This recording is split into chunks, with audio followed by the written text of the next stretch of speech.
नमस्कार। आज हम डिस्कस करेंगे एचपीएसएससी का प्रीवियस पेपर। जो एचपीएसएससी का प्रीवियस पेपर है इसका आज हम एचपीजीके का सेक्शन जो है वो डिस्कस करेंगे। ये जो एचपीजीके का सेक्शन है इसको आज हम डिस्कस करेंगे और हर एक क्वेश्चन को जो है वो डिटेल से देखेंगे ताकि आने वाले एग्जाम्स में, चाहे वो कोई भी एग्जाम हो आपका, उसमें आपको हेल्प मिल सके।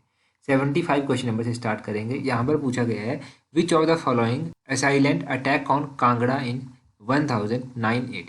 1009 ईस्वी में जो था वो कांगड़ा किले पर किसने आक्रमण किया था? तो कांगड़ा पर 1009 ईस्वी में जो था वो मोहम्मद गजनवी के द्वारा अटैक किया गया था। ऑप्शन बी इसका सही आंसर होगा। अब मोहम्मद गजनवी ने जो था वो 1009 ईस्वी में कांगड़ा किले पर अटैक किया था।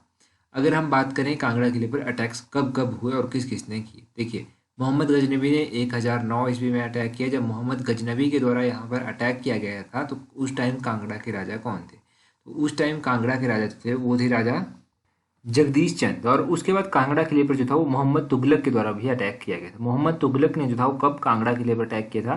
1337 में जो था वो मोहम्मद तुगलक के द्वारा अटैक किया गया था। जब मोहम्मद तुगलक ने यहाँ पर अटैक किया था तो उस टाइम यहाँ के राजा कौन थे? उस टाइम यहाँ के राजा थे राजा पृथ्वी चंद्रा। और उसके बाद फिरोज शाह तुगलक ने भी यहाँ पर अटैक किया 1365 पर। तो 1365 पर यहाँ के राजा कौन थे? 1365 में यहाँ के राजा थे राजा रूपचंद। तो ये सब आप कांगड़ा किले पर जो अटैक हुए उनके बारे में याद रखिए। 76 में देखिए क्या पूछा गया है, Parvati and Uhl are tributaries of. तो पार्वती और उहल जो है ये ब्यास की सहायक नदियां हैं। ऑप्शन बी सही आंसर है। अब ये तो कॉमन क्वेश्चन है, या तो आपको पता है कि ब्यास की सहायक नदी है। क्वेश्चन और भी पूछ जाते हैं। अब टफ क्वेश्चन जो है वो पूछे जाते हैं। तो ब्यास नदी की जो इंपॉर्टेंट सहायक नदियां हैं उनके बारे में आप याद रखिए। तो ब्यास की जो इंपॉर्टेंट सहायकें हैं वो हैं, एक तो पार्वती हो गया, उहल हो गया, सैंज हो गया, तीर्थन हो गया, हारला हो गया, बनेर हो गया, बाणगंगा हो गया। ये कुछ इंपॉर्टेंट सहायक नदियां हैं ब्यास नदी की। अगर ब्यास नदी की बात करें तो ये रोहतांग दर्रे के समीप कहीं से निकलती है। और ब्यास नदी का वैदिक नाम अर्जिका है। अर्जिका इसका वैदिक नाम है। वैदिक नाम भी एग्जाम में पूछ जाते हैं। 77 देखिए यहाँ पर पूछा गया है, which of the following lakes does not situated in Chamba district. तो इनमें से ऐसी कौन सी झील है जो चंबा जिले में स्थित नहीं है? अगर स्टार्टिंग में मणिमहेश की बात करेंगे तो मणिमहेश चंबा में है, लामा झील भी चंबा में स्थित है, महाकाली झील भी चंबा में स्थित है, और कुंत भ्योग झील जो है वो चंबा में नहीं है। ऑप्शन डी इसका सही आंसर होगा। अब ये कुंत भ्योग झील जो है वो चंबा में नहीं है, तो ये कहाँ पर स्थित है? ये मंडी में जाकर जो है वो स्थित है। अब ये मंडी में स्थित है तो मंडी की इंपॉर्टेंट लेक्स आपको पता होनी चाहिए। एक तो सबसे पहले आपको पता होना चाहिए कि मंडी में जो है रिवालसर झील है, और रिवालसर झील को जो है वो तैरते हुए टापुओं की झील भी जो है वो कहते हैं। अब यहाँ पर कुमारवाद झील है, कुंत भ्योग झील है, कामरूनाग झील है, कलासर झील है, सुखसार झील है, परासर झील है। ये तो कहाँ पर होगी? मंडी में होगी। अब चंबा की बात करें तो चंबा में लामा झील आती है, मणिमहेश झील आती है, महाकाली झील आती है, खजियार झील आती है, कडासरू झील आती है, और चमेरा झील आती है। ये जो है ये चंबा में इंपॉर्टेंट लेक्स हैं। चंबा की भी हो गया और मंडी की भी हो गया। तो ये दो तो हमने कवर कर लिए। बाकी एक क्वेश्चन का आंसर आपको कमेंट करके बताना है कि गढ़ कुफर झील जो है वो कहाँ पर स्थित है। गढ़ कुफर झील के बारे में जल्दी से कमेंट करके बता दीजिए। ये क्वेश्चन ट्रैफिक इंस्पेक्टर के पेपर में पूछा गया था। क्वेश्चन नंबर 78 देखिए यहाँ पर पूछा गया है, Balha fertile valley situated in which district. ये जो बल्हा उपजाऊ घाटी है ये कहाँ पर स्थित है? तो बल्हा नामक उपजाऊ घाटी मंडी में स्थित है। ऑप्शन सी सही आंसर है। क्वेश्चन पूछ लिया जाता है बल्हा वैली के बारे में। बाकी चंबा घाटी कहाँ पर स्थित है और चंबा घाटी को किस नाम से जाना जाता है? चंबा तो चंबा में ही स्थित होगी और इसे valley of honey and milk भी कहा जाता है। मंकी वैली कहाँ पर है? मंकी वैली जो है ये भी चंबा में स्थित है। मुलंग घाटी कहाँ पर स्थित है? मुलंग घाटी लाहौल स्पीति में स्थित है। बसपा घाटी कहाँ पर है? किन्नौर में है। बसपा घाटी को सांगला घाटी के नाम से भी जाना जाता है। हांगरंग वैली कहाँ पर है? ये भी किन्नौर में स्थित है। रूपा वैली कहाँ पर है? ये भी किन्नौर में स्थित है। पब्बर घाटी कहाँ पर स्थित है? पब्बर घाटी शिमला में स्थित है। पब्बर घाटी को रोहडू घाटी भी कहा जाता है। कियारदादुन घाटी कहाँ पर है? ये सिरमौर में स्थित है। कियारदादुन घाटी को जो है वो पोंटा घाटी के नाम से भी जाना जाता है। दून वैली कहाँ पर है? दून वैली जो है वो सोलन डिस्ट्रिक्ट में पड़ती है। तो ये कुछ इंपॉर्टेंट वैलीज अभी तक पूछी भी जा चुकी हैं, इनको याद रखिएगा। 79 देखिए यहाँ पर पूछा गया है, इन रिफरेंस ऑफ हिमाचल प्रदेश ढियाथू या फिर ढियाथू इस आ। तो हिमाचल प्रदेश के संबंध में ढियाथू या फिर ढियाथू जो है वो क्या है? तो अगर बात करेंगे कि ये क्या है तो इसका option D none of these जो है वो सही आंसर होगा, इनमें से कोई भी नहीं। तो यहाँ से कुछ ज़्यादा जानने को नहीं मिलेगा। तो आप कह सकते हैं कि एक तरह से ये वस्त्र का ही प्रकार है धातु जो है। क्वेश्चन नंबर 80 देखिए यहाँ पर पूछा गया है, with reference to Himachal Pradesh पीठ चूक किसदा। तो पीठ चूक क्या है? पीठ चूक जो है एक ट्रेडिशनल मैरिज राइट है। ऑप्शन बी जो है वो सही आंसर है। अब हिमाचल प्रदेश में और भी मैरिज के टाइप हैं, वो कौन कौन से हैं? जैसे कि झिंड फूक हो गया, झंझारा हो गया, बट्टा सट्टा हो गया, घर जवांतरी हो गया, दानपुन हो गया, जनरेटंग हो गया, हार हो गया, द्रोस हो गया, दमचल हो गया। तो ये कुछ जो है ये मैरिज के टाइप हैं। ठीक है, तो मैरिज के टाइप आपको याद रखना है कि हिमाचल प्रदेश में किस तरह के ये मैरिज के टाइप हैं। क्वेश्चन नंबर 81 देखिए, Deoli situated at Bilaspur is famous for. तो देओली जो है वो फिश ब्रीडिंग फार्म के लिए स्थित है, मत्स्य प्रजनन केंद्र के लिए ये स्थित है। ऑप्शन सी इसका सही आंसर होगा।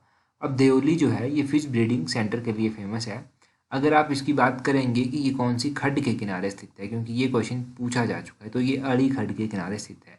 अड़ी जो है वो किसकी सहायक नदी है? अड़ी जो है वो सहायक नदी है सतलुज की। और अगर कई बार ये देओली ऑप्शन में ना देकर ऐसे पूछ लिया जाएगा कि फिश ब्रीडिंग सेंटर बिलासपुर में कहाँ पर स्थित है, तो घाघस केस में भी ये देओली पड़ता है, तो वहाँ पर ये स्थित है। क्वेश्चन नंबर 82 देखिए, फेमस बुक तरीके एंड जुग्राफिया रियासत Bilaspur Kahlur is the creation of. तो प्रसिद्ध पुस्तक तारीख व जुग्राफिया रियासत बिलासपुर कहलूर किताब की रचना किसने की? तो ये किताब जो है ये किताब लिखी गई है अक्षर सिंह के द्वारा। काफ़ी इंपॉर्टेंट क्वेश्चन है, मैं कहूँगा मोस्ट इंपॉर्टेंट क्वेश्चन है। ये क्वेश्चन आपको कहीं पर भी देखने को नहीं मिलेगा, परंतु इसका ऑप्शन है अक्षर सिंह जो है वो सही आंसर है। अब बाकी किताबों की बात करें जो इंपॉर्टेंट किताबें हैं, तो उनमें आती है हिमाचल प्रदेश परिचय, ये लिखी गई है देवराज शर्मा के द्वारा।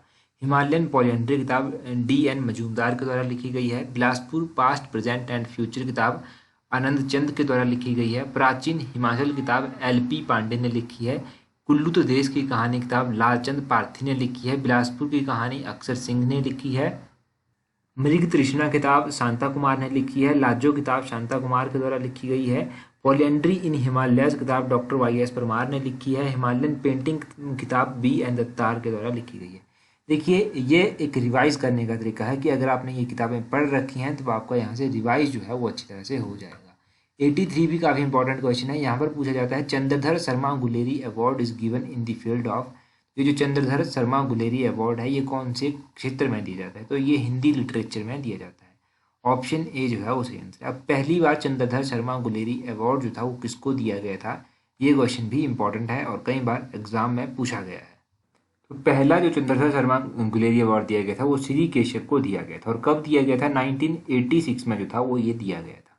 1986 में दिया गया। किसको दिया गया? श्री केशव को दिया गया।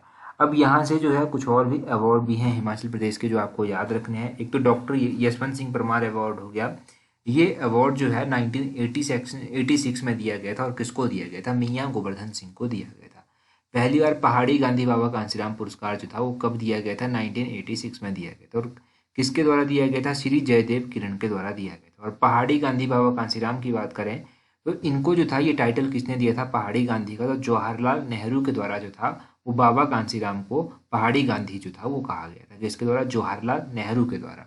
क्वेश्चन नंबर 84 देखिए, which of the following freedom fighter is associated with Sirmaur satyagraha. तो इनमें से कौन सा स्वतंत्रता सेनानी जो है वो सिरमौर सत्याग्रह से जुड़ा हुआ है? तो सिरमौर सत्याग्रह से कौन सा इनमें से जुड़ा हुआ है? तो इसका सही आंसर है, देखिए इसके जो साथ रिलेटेड है कोई, वो है ऑप्शन सी चौधरी शेरजंग। चौधरी शेरजंग जो है ये सिरमौर में एक राजनीतिक उत्थान हुआ था उस टाइम, जिसको जो था एक गुप्त संगठन के रूप में जो था वो जाना जाता था। ये गुप्त रूप से काम करता था और ये जो था सिरमौर सत्याग्रह से रिलेटेड था। इसको जो था चौधरी शेरजंग के द्वारा जो था वो स्थापित किया गया था। सिरमौर प्रजामंडल की बात करें तो ये कब हुआ था, स्थापित किया गया था? सिरमौर प्रजामंडल 1939 में जो था वो स्थापित किया गया था। देखिए ये पझौता आंदोलन भी है, तो ये कब हुआ था? 1942 में जो था वो पझौता आंदोलन हुआ था। ये पझौता आंदोलन हो गया। इसके बाद सिरमौर प्रजामंडल हो गया। इसकी स्थापना कब की गई ये आपको याद रखना है। चौधरी शेरचंद किसके साथ संबंधित हैं ये भी आपको पता होना चाहिए। इस तरह के विद्रोह उस टाइम इसीलिए होते थे क्योंकि राजा के द्वारा जो है वो प्रजा पर अत्याचार किया जाता था। बेकार के टैक्स लगा दिए जाएंगे, बेगार भी उन लोगों को करनी पड़ती थी, और भी काफ़ी चीज़ें थी जिनका विरोध करने के लिए जो था इस तरह के विद्रोह जो था वो लोग कर देते थे। 85 देखिए, which of the following temple is known as Ellora of Himachal Pradesh. तो एलोरा ऑफ हिमाचल प्रदेश को उसको कहते हैं, ये कहा जाता है मसरूर टेम्पल को। ऑप्शन सी सही आंसर है। अजंता किसको कहते हैं? अजंता जो है वो ताबो गुम्फा को कहा जाता है। 84 मंदिर कहाँ पर स्थित है? ये चंबा में स्थित है। पंचवक्रता मंदिर कहाँ पर स्थित है? ये मंडी में स्थित है। तो इन चार के चार ऑप्शंस के बारे में आपको पता चल गया। पहले तो ताबो गोम मोनेस्ट्री लाहौल स्पीति में है, इसको अजंता ऑफ हिमालयस कहा जाता है। मसूर टेम्पल कांगड़ा में है, इसको एलोरा ऑफ हिमाचल प्रदेश कहा जाता है। भरमौर के ये 84 मंदिर चंबा में स्थित हैं और पंचवक्रता मंदिर जो है ये मंडी में स्थित है। तो ये सब आप यहाँ से याद रखिए, ज़्यादा याद रखने की जरूरत भी नहीं है। क्वेश्चन नंबर 86 देखिए, which of the following fair has direct relation with मेज फ्लावर। तो इनमें से कौन सा ऐसा मेला है जिसका सीधा संबंध जो है वो मक्का के फूलों से है। तो मक्का के फूलों से जो है वो सीधा संबंध है मिंजर के मेले का। ऑप्शन सी जो है वो सही आंसर है। मिंजर का मेला कहाँ पर लगता है, ये चंबा में लगता है। कब लगता है, second Sunday off Shravan month को लगता है। उसी तरह शिवरात्रि मेला शिवरात्रि मेला कहाँ पर लगता है, मंडी में लगता है। शिवरात्रि मेला किसके द्वारा स्टार्ट किया गया था, अजबर जैन के द्वारा स्टार्ट किया गया था। लवी मेला कहाँ पर लगता है, लवी मेला जो है वो बुसहर में लगता है। लवी मेला किसके द्वारा स्टार्ट किया गया था, राजा केहरी सिंह के द्वारा ये स्टार्ट किया गया था। रेणुका मेला कहाँ पर लगता है, रेणुका मेला जो है वो सिरमौर में लगता है। और ये रेणुका मेला किससे संबंधित है, तो ये परशुराम से संबंधित माना जाता है। अगर आप डेली हमारी वीडियोस देखते हैं तो ये क्वेश्चन तो आपके लिए बेसिक हो गए होंगे, इन क्वेश्चंस के बारे में आपको पता चल गया होगा। 87 देखिए, who was the first women governor of Himachal Pradesh. तो पहली महिला गवर्नर कौन थी हिमाचल प्रदेश की। तो पहली महिला गवर्नर जब आपसे पूछा गया है तो वो कौन थी, शीला कौर जो था वो पहली महिला गवर्नर थी। ऑप्शन ए इसका सही आंसर। अब महिला गवर्नर के बारे में आपको पता चल गया। महिला चीफ जस्टिस आपसे पूछ ली जाए हाई कोर्ट की तो वो कौन थी, वो थी श्रीमती लीला सेठ जो था वो पहली महिला चीफ जस्टिस थी।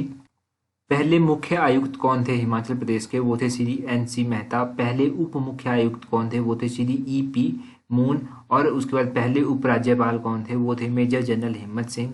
पहले राज्यपाल कौन थे, वो थे श्री S चक्रवर्ती। पहले मुख्य सचिव कौन थे, चीफ सेक्रेटरी, वो थे श्री KL मेहता।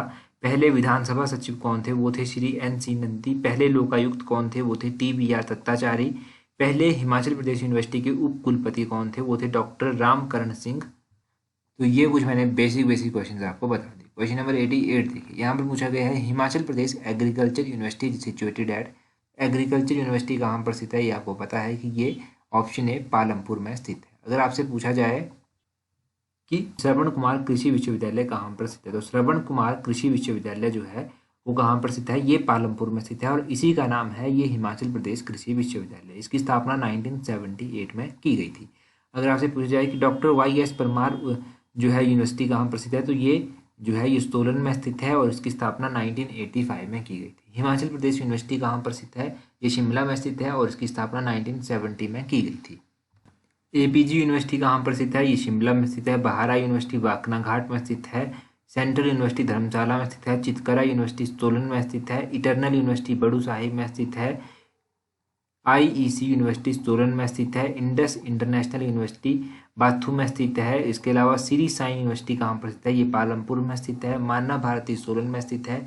सलूनी यूनिवर्सिटी सोलन में स्थित है। महर्षि मार्कंडेश्वर यूनिवर्सिटी जो है ये भी सोलन में स्थित है।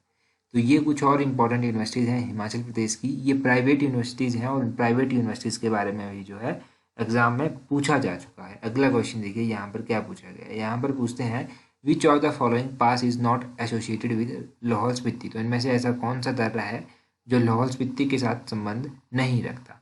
तो अगर लाहौल स्पीति के साथ बात करें कि कौन सा संबंध नहीं रखता है तो इस क्वेश्चन का सही आंसर होगा तमसार दर्रा। इसका सही आंसर होगा ऑप्शन सी जो है वो सही आंसर है। तमसार दर्रा लाहौल स्पीति के साथ संबंध नहीं रखता है। अगर हम बाकी ऑप्शंस की बात करें तो बाकी ऑप्शन में बारालाचा दर्रा दिया गया है। सबसे पहले बारालाचा दर्रा लाहौल स्पीति में स्थित है। उसके बाद रोहतांग दर्रा दिया गया है। तो आपको पता है कि ये जो है ये कुल्लू को और लाहौल स्पीति को आपस में जोड़ता है। उसके बाद कुंजुम दर्रा यहाँ पर दिया गया है। तो कुंजुम दर्रे के बारे में भी आपको लगभग पता ही होगा कि ये लाहौल स्पीति में स्थित है। और तमसार दर्रे की अब बात करते हैं तो तमसार दर्रा कहाँ पर स्थित है, तो तमसार दर्रा जो है ये कांगड़ा और बड़ा भंगाल को आपस में जोड़ता है। तो ये सब आप इन इम्पोर्टेंट दर्रों के बारे में याद रखिए। बाकी आप कमेंट करके बता दीजिए कि गौरी देवी का डिब्बा जो है वो कहाँ पर स्थित है। इसके अलावा टेलीग्राम, इंस्टाग्राम, फेसबुक इन सभी का लिंक नीचे डिस्क्रिप्शन बॉक्स में दिया गया है। अगर अभी तक भी आपने हमें ज्वाइन नहीं किया है तो इन सभी पर हमें ज्वाइन कर लीजिए ताकि आने वाली वीडियोज़ की नोटिफिकेशन आपको टाइम टू टाइम मिलती रहे। So that's all for today. Thank you very much for watching and listening it very patiently.